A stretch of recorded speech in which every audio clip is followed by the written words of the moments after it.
I just think of it as just me being myself. As I start the inning, I run out, I jump over the line, then I get the ball, I pray, draw 3 crosses in the dirt, and then go about my business. This is former Mets and Cubs pitcher Turk Wendell. Known as one of the most superstitious players to ever step on a diamond, Wendell was the embodiment of one of baseball's strangest aspects. Most baseball players, although not as wacky as Wendell, have their own superstitions.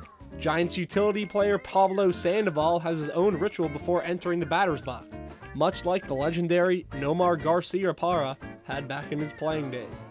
But it's not just the pros that have their rituals and superstitions. Players at every level have their own superstitions, including some Ohio Bobcats, specifically freshman Mitch Longo. Batting gloves, usually to open up a new series. I got a bunch of them, so I'll throw on some fresh white ones to look good, I guess. That's that. Longo's superstitions range from the weird, like his batting gloves ritual, to the serious. Another odd one, Longo believes a certain candy bar leads to his success at the plate. Per Snickers you eat is a hit that you get, so I've been doing that a lot. Leading off the Bobcats, center fielder number 10, Mitch Longo.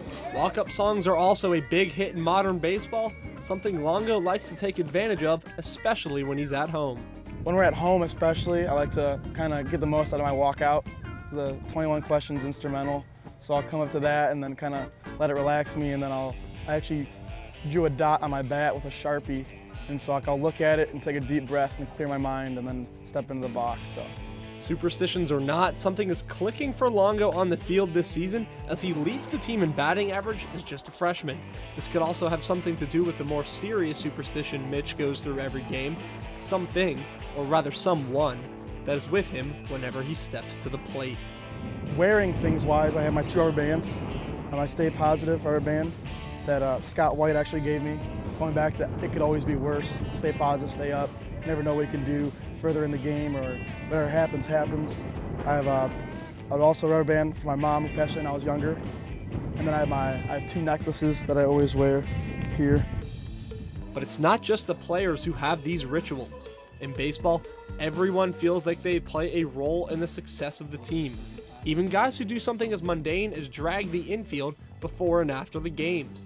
It's a circle pattern, but I always start on the outside lip. I have to go around the entire field once, and then after I get about halfway on the third base side, I make a little circle, and then I go inside to outside and inside to outside, and it ends up being kind of a circular pattern. But since then, I've always just kind of done the same thing every time.